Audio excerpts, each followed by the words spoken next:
नमस्कार साथियों, मैं आपका मित्र आशीष तायल WCL संवाद की इस कड़ी में आपको मिलवाने जा रहा हूं वेस्टर्न कोलफील्ड्स लिमिटेड के पूर्व निदेशक तकनीकी श्री TN झा सर से। सर, आज के इस कार्यक्रम में आपका बहुत बहुत स्वागत है। नमस्कार सर। आपने 3 दशकों से भी अधिक समय तक कोल इंडिया को अपनी सेवाएं दी। अपने करियर के शुरुआती दौर से अभी तक की अपनी जीवन यात्रा हमारे कोयला परिवार के साथ साझा कीजिए। मैं एक्चुअली बहुत गरीब परिवार से बिलोंग करता था। मेरे पिताजी एक किसान थे और मेरा एक छोटा सा गांव नॉर्थ बिहार में सहरसा डिस्ट्रिक्ट में एक गांव है पंचगछिया करके, वहां मेरा जन्म हुआ। वहीं मेरी शुरुआत की पढ़ाई हुई और वहां से पढ़ाई करने के बाद मैं इंटरमीडिएट कॉलेज वाली पढ़ाई मैं मुंगेर से किया, जो वहां से करीब 200 किलोमीटर दूर है। और मुंगेर के बाद मैं ये इंडियन स्कूल ऑफ माइंस में सन 1978 में कंप्लीट किया और मैं ISM में आ गया। बल्कि मैं ये कहूँ कि उस साल मैं ISM में जो कंप्लीट किया था, मेरा ऑल इंडिया रैंक था 21वां पूरे भारत में। तो एक छोटे से परिवार से आए हुए और उतनी बड़ी उपलब्धि हुई थी। मेरे पिताजी को बहुत गर्व होता था कि मेरा बेटा इतना अच्छा किया है। और ISM में 5 साल की पढ़ाई करने के बाद मैं वहाँ से माइनिंग की पढ़ाई किया और उसमें भी मैं फर्स्ट क्लास डिस्टिंक्शन आया वहीं से। बल्कि तुरंत ही फिर MTech भी किया नौकरी में रहते हुए। MTech में भी फर्स्ट क्लास फिर डिस्टिंक्शन आया मुझे। और मैं BCCL में ज्वाइन किया था अंडर ग्रेजुएट की पढ़ाई ख़त्म करने के बाद 1983 में।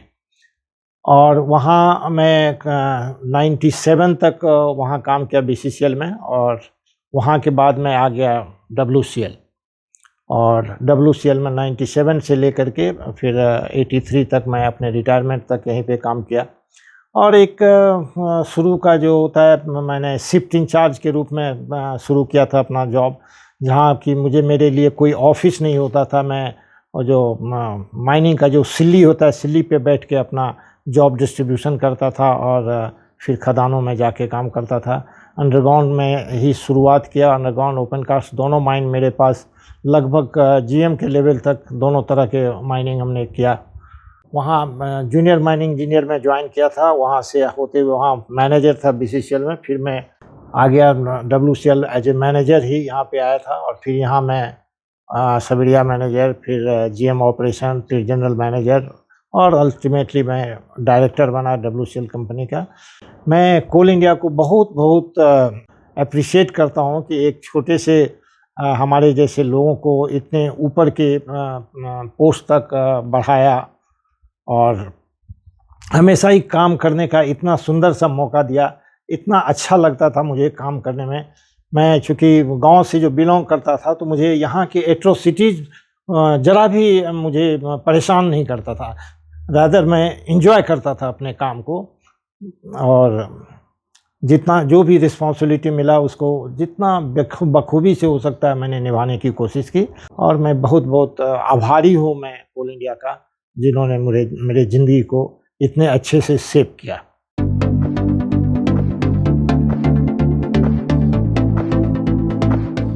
सर, माइनिंग तथा अन्य क्षेत्रों में WCL में हो रहे तकनीकी विकास के बारे में आपके विचार हमें बताएं। देखिए, माइनिंग एक कंटिन्यूस प्रोसेस है और इसमें हमेशा ही अपने आप को सभी ऑर्गेनाइजेशन को अपग्रेड करना होता है। और हम लोगों ने भी कोल इंडिया में इसका बहुत जोर से चीज़ों को अपनाया गया। और ख़ास करके पिछले कुछ दशकों में इसका जो है तो बहुत जोर दिया गया। कैपिटल का इन्वेस्टमेंट काफ़ी ज़्यादा किया गया, जिसके कारण हम लोग बड़े बड़े मशीन खरीद पाए। हम लोगों ने long back 60 ton, 60 ton, 35 ton वाले को छोड़ दिया और 100 टन और 200 टन वाले मशीन सब आने शुरू हुए। 5 एंड एबव क्यूबिक मीटर के 10 और 12 क्यूबिक मीटर के एक्सकेवेटर्स वगैरह लेना शुरू किया। इसी तरह से अंडरग्राउंड में भी हम लोगों ने जो कंटिन्यूस माइनर को इंट्रोड्यूस किया, हम लोगों के यहाँ भी WCL में भी पत्थरखेड़ा एरिया में उसको इंट्रोड्यूस किया था हम लोगों ने कई सालों से। और जिसका कि काफ़ी सक्सेस रहा। तांसी जैसी जगह में जहाँ की रूफ का सपोर्ट करना इतना बड़ा चैलेंज था, कोई वहाँ पोस्टिंग के लिए तैयार नहीं होता था जाने के लिए, क्योंकि इतना रूफ कंडीशन ख़राब था। लेकिन CM आने के बाद वो एक मतलब ग्लोरियस स्टोरी वहाँ का हो गया, सक्सेस स्टोरी। और तांसी माइन बिल्कुल एफिशिएंटली और सेफली चलना शुरू हो गया। उसी तरह से अभी जो खास करके मैं देखा कि हम मेरे रिटायरमेंट के बाद कुछ चीज़ें जो आई है, आईसीसी खास करके जो आया हुआ है, वो मुझे बहुत ही अच्छा लगा कि एक जगह से हेडक्वार्टर से सब कुछ को मॉनिटर किया जा सकता है और पूरे वो कैमरा के साथ हर एक डिटेल देखा जा सकता है माइंस की एक्टिविटीज़ का लाइव। ये बहुत बड़ी चीज़ है। उसी तरह से अभी जो ईआरपी हमारे समय में ही शुरू हुआ था, बल्कि मैं ही उसके टेंडर कमेटी का मेंबर भी था। वो ईआरपी जो चालू हुआ वो खास करके एम्प्लॉइज़ के लिए उसके प्रॉम्प्ट रिस्पांस के लिए एक बहुत ही अच्छा कदम है और सब कुछ इलेक्ट्रॉनिकली अवेलेबल रहता है, सारे इन्फॉर्मेशन। इससे कंपनी को काफ़ी फ़ायदा हो रहा होगा। और फर्स्ट माइल कनेक्टिविटी जो शुरू किया गया है डब्ल्यूसीएल में, ऐसे हम लोगों ने बड़े माइन में तो गेवरा कुसमुंडा वगैरह में ऑलरेडी है, बट अब डब्ल्यूसीएल में जो शुरू हुआ है खास करके उमरेर और वनी एरिया में, ये काबिल तारीफ़ है। इससे इतना बढ़िया रिस्पांस मिलेगा मैनेजमेंट को डिसीजन मेकिंग में। ये एक अच्छा कदम और बहुत ही सुंदर लगा मुझे आज देख करके इन सब चीज़ों को।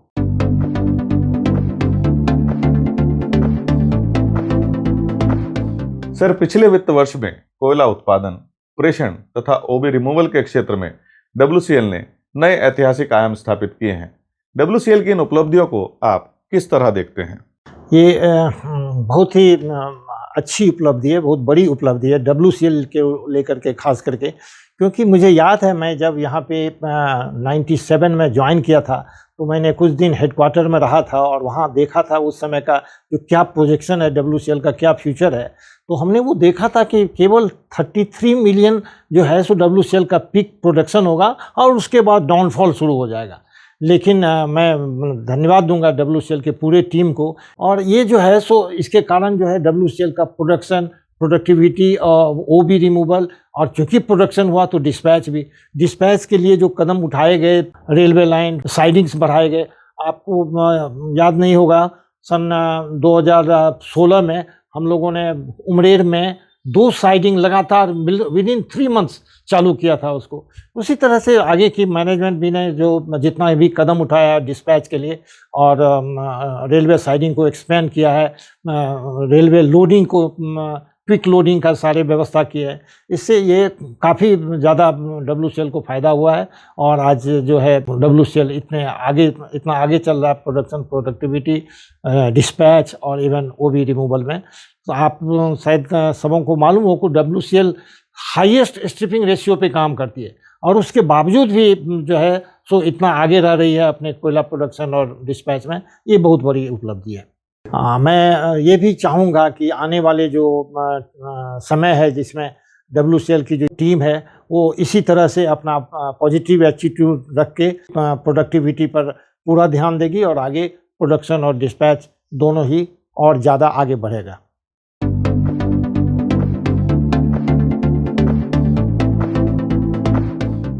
सर, डब्ल्यूसीएल के उत्तरोत्तर विकास के लिए आपके क्या सुझाव हैं?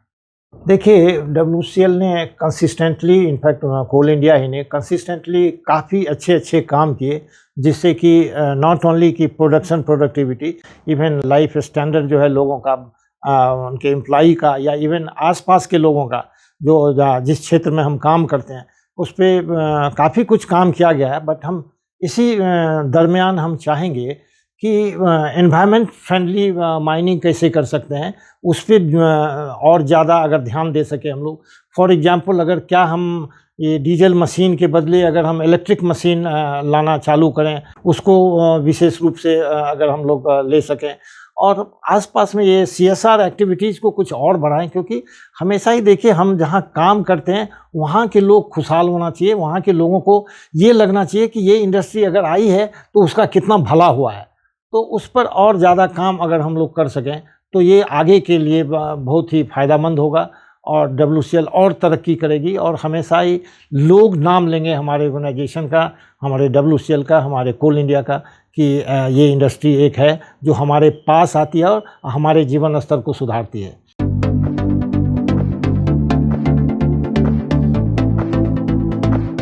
सर, आपका जीवन अनुभवों से परिपूर्ण है। कोयला उद्योग में प्राप्त कुछ यादगार अनुभव और उनसे मिली जीवन की सीख हमारे कोयला परिवार के साथ साझा की। ये बड़ा ही सुखद अनुभव कुछ काम करने में मुझे जो हुआ है, मैं शुरू करूं तो बिल्कुल शुरू में जब मैं जस्ट ज्वाइन किया था उसके 2-3 साल के ही अंदर मैं सेफ्टी ऑफिसर था माइन का। और एक माइन हमारा बहुत ज़्यादा बारिश के कारण अंडरग्राउंड माइन जो है वहीं BCCL में डूब रही थी, तो हमें पंप को जो है सो विड्रॉ करना था। तो सभी ने मना कर दिया कि सर इतना कम वहाँ पे जगह है, इतना कम टाइम है कि नहीं हो सकता उस बोरहोल से। मुझे बोला गया, मैं तो बिल्कुल नया लड़का था, मैंने बोला सर मैं जाके देखता हूँ और अगर कुछ होता है तो मैं करता हूँ। बोले ठीक है। मैं एक माइनिंग सरदार को लेकर के और 1-2 लेबर को लेकर के मैं वहाँ गया और उस इतने पानी में चल करके उस बोरहोल तक पहुँचा हम लोग। और उसके बाद देखा कि उस बोरहोल में जो है सो फ्लैंज को लगाने के लिए जो है सो वो जगह देखना है। और अल्टीमेटली हम लोग फिर एक ड्रम, बड़ा सा ऑयल वाला ड्रम ले गए और उसको वहाँ नीचे रखे ताकि उस पर खड़ा होके काम किया जा सके छत पर। और उसको हम लोगों ने बोरहोल के उस जो निकला हुआ पाइप था उसको, उसमें फ्लैंज जा नहीं रहा था, तो उसको काट करके उसके बाद उसको नैरो करके उसमें हम लोगों ने फ्लैंज घुसाया और उसके बाद उस फ्लैंज से फिर पाइपलाइन को जोड़ा। और इनफैक्ट टाइम से बिफोर कि वो बोरहोल भी लूज हो जाता, हम लोगों ने उससे डिलीवरी पाइप जोड़ करके पंप को चालू किया। ये भी नहीं पता था कि ये पूरा थ्रू है कि नहीं है, लेकिन जब देखा गया पानी ऊपर से फेंकना चालू हो गया और हम लोगों का वो बहुत बड़ा सक्सेस हुआ। हम जब चंदपुर एरिया में GM थे तो हम लोगों ने 2-3 काम वहाँ बहुत ही यूनिक काम किया था। एक था कि वहाँ स्टोइंग के लिए कलेक्टर ने स्टोइंग रिवर से सैंड उठाने के लिए मना कर दिया था और हम लोग बिल्कुल हाथ पे हाथ धर के बैठ गए थे। तो वहीं पे एक स्टील अथॉरिटी का मैग्नीज स्मेल्टर है एक, तो वहाँ पे उन लोगों का स्लैग था बहुत ज़्यादा, करीब 7 लाख क्यूबिक मीटर। वो लोग उस जगह को खाली करना चाहता था। उन लोगों ने एक बार हमसे कांटेक्ट किया कि सर ये आपको क्या स्टोइंग के काम आएगा। तो हम लोगों ने देखा, हम लोगों ने अपने डिपार्टमेंटल ट्रक से ही वहाँ से कुछ उसको उठा करके और स्टोइंग के लिए इस्तेमाल किया। तो मैं देखा कि इससे स्टोइंग हो जाता है। हमने उनका 7 लाख क्यूबिक मीटर पूरा का पूरा स्लैग जो है सो हम स्टोइंग में डाला। ये शायद भारत में तो पहला ही होगा, हो सकता है दुनिया में पहला हो कि स्लैग से हम लोगों ने स्टोइंग किया। इसके अलावा वर्धा वैली का जितना अंडरग्राउंड है उसमें कोयला जो है सो 3 लेयर में लेते हैं, जबकि वो काफ़ी मोटा है, करीब 61 फीट मोटा है। वो ऊपर वाला लेयर लोग कोयले का छोड़ देता है क्योंकि उनको लगता था कि स्टोन रूफ को सपोर्ट करना बड़ा मुश्किल होगा, तो इसलिए वो जो है सो वो पूरे वर्धा वैली में वो छूटा हुआ था। हम उस समय मोरपाड़ में कुछ दिन पहले काम किए थे जिसमें स्टोन रूफ ही था और उसको हमने जो है सो रूफ बोल्टिंग से सपोर्ट करके और काफ़ी सक्सेसफुल हुआ था। तो हमने वहाँ के लोगों को तैयार किया और हमने वहाँ पे वो लास्ट लेयर जो है कोयले का वो हमने लेना शुरू किया। और महाकाली में मेरा ये वो पहला प्रोजेक्ट था, J1 पैनल था जिसको कि हमने शुरू किया, क्योंकि महाराष्ट्र महाकाली में उसके बाद कोई जगह नहीं बच गया था कोयला चलाने का, तो हमने उसको शुरू किया। वो इतना बढ़िया सक्सेस हुआ, वो पैनल J1 जो है वो 4 साल चला और उस तरह से हम लोगों ने उसको लिया। लोगों को शंका था कि स्टोन रूफ में होल करने से कामठी सीरीज को टच हो जाएगा, पानी आने लगेगा, वो भी नहीं है। सो मच सो DGMS से हमने बात किया, उनको दिखाया, उन्होंने भी उसके बाद परमिशन देना शुरू कर दिया जब देखा कि ये स्टोरी बिल्कुल सही निकल आया है। तो और फाइनली मैं जब सवेरिया जब GM था मैं उमरेर का, जिसके बाद मैं डायरेक्टर बना, उमरेर में जो नाला डाइवर्सन था आम रिवर का, वो इतना चैलेंजिंग काम था। देखिए नाला रिवर डाइवर्सन और हुए हैं, वहाँ भी हुए थे, लेकिन उन रिवर डाइवर्सनों में ये था कि ठीक है जब जितना दिन भी लगेगा हम डाइवर्ट करेंगे। हमारे लिए ये था कि हमारे एंड लाइन फिक्स थे, 2016 के बारिश से पहले उसको हमें कंप्लीट कर देना था। अगर नहीं करते थे तो पूरा पानी माइन में चला जाता था, माइन डूब जाता था। तो वो एंड लाइन को मुझे मीट करना था और पूरे चीज़ों को जो है वो उसका डाइवर्सन, वो नाले का लाइनिंग, उसके ऊपर वो साइडिंग वाला काम, ये सारा कुछ कर लेना था। और हमने फाइनली, मुझे याद है कि मैं पेपर में देखा था कि 25 मई को ही मानसून आने वाला है। तो हमने क्या कि हमारा तो 25 मई तक कुछ हुआ ही नहीं है, 25 मई तक हम नहीं चालू कर पाएंगे। और हम लोग जी जान से लगे हुए रहे। फाइनली जो है सो वो 25 मई के बदले 25 जून को बारिश आई और उससे पहले मेरा सब कुछ तैयार था और जो पहला फ्लो था, मैंने उसके वीडियो आज भी रखे हुए हैं, और वो जाता हुआ पानी जो बहने का जो सीन है वो देख करके इतना आनंद आया कि हमने एक बहुत बड़ा काम अचीव किया। और उस डाइवर्सन से 20 मिलियन टन कोयला रिलीज हुआ उमरेर का। उमरेर माइन आज जो चल रही है, क्योंकि वो 2016 में वो डाइवर्सन हुआ था, उसी के कारण आज तक चल रही है। और वो 63 करोड़ रुपए का डाइवर्सन वाला प्रोजेक्ट था, और जिसके कारण मतलब 20 बिलियन रुपीस का वो कोयला रिलीज हुआ। मैं यही कहूँगा अपने साथियों से जो अभी भी जॉब में है, तो हमेशा ही चैलेंजेस एक्सेप्ट करें, नए नए चीज़ें करें, नए एक्सपेरिमेंट करें, और एफिशिएंटली इकोनॉमिकली जो है जो चीज़ों को कैसे परफॉर्म कर सकते हैं उस पर ध्यान दें।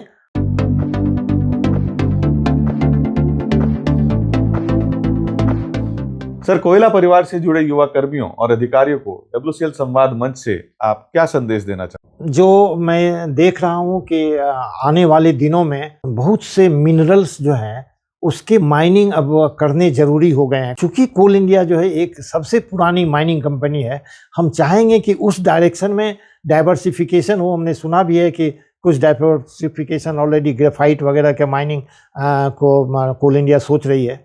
मैं उसी तरह चाहूँगा कि रेयर अर्थ मेटल्स वाले और वहाँ की स्ट्रेटेजिक मिनरल्स पे जो है सो उस पर माइनिंग नॉट ओनली इंडिया में बल्कि विदेश में भी जो अगर उस पर काम कर सकें, उसको निकाल सकें, तो हम लोग चाहेंगे कि तो उस मामले में और कोल इंडिया का कंट्रीब्यूशन हो और उसको आगे बढ़ाए।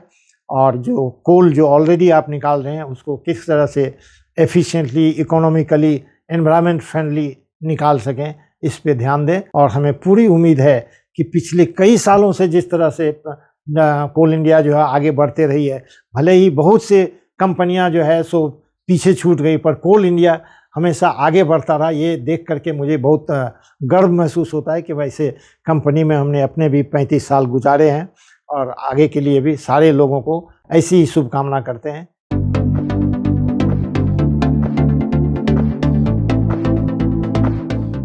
सर, WCL संवाद कार्यक्रम के बारे में आपके विचार हमारे कोयला परिवार को बताएं। मैं बहुत खुश हूँ कि आपका संवाद कार्यक्रम जो है इतने अच्छे से चल रहा है, और ये एक मैसेज फैला रहा है कि किस तरह से कोल इंडिया और WCL आगे बढ़ रही है, और किस तरह से पुराने लोग नए लोगों को साथ लेकर के जो है सो माइनिंग के एफिशिएंसी, माइनिंग का अचीवमेंट, ये सब लोगों तक जा सके। इसके लिए जो ये प्रयास है आप और बिना कोई खर्चा के जो आप कर रहे हैं, ये उससे भी बड़ी उपलब्धि है कि इस तरह से लोगों से मिल के, लोगों से बातें करके, लोगों को इनवाइट करके लोगों के एक्सपीरियंस शेयर करते हैं। ये बहुत बड़ी चीज़ है, और इससे जो है सो नए जनरेशन को बहुत सीख भी मिलेगी, और वो समझ सकेंगे कि पुराने लोगों का कितना बड़ा कंट्रीब्यूशन है इस इंडस्ट्री को आगे बढ़ाने में और इसको ऊपर ले जाने में। मैं संवाद कार्यक्रम के स्थापक श्री आशीष जी को बहुत बहुत धन्यवाद देता हूं कि आप इसमें जुटे हुए हैं और अपने पूरे एक्सपीरियंस से, अपने पूरे ताकत से इस चीज़ को आगे बढ़ा रहे हैं, जिससे लोगों को फ़ायदा हो रहा है। सर, आज के इस कार्यक्रम में आप हमारे साथ उपस्थित हुए, आपने बहुत ही महत्वपूर्ण जानकारी, अपने यादगार अनुभव हमारे कोयला परिवार के साथ साझा किए। इसके लिए हम आपका धन्यवाद करते हैं। नमस्कार। साथियों, WCL संवाद कार्यक्रम को आपने खूब सराहा, ढेर सारा प्यार दिया। इस कार्यक्रम को और अच्छा बनाने के लिए हम आपके सुझाव निरंतर आमंत्रित करते हैं। नमस्कार।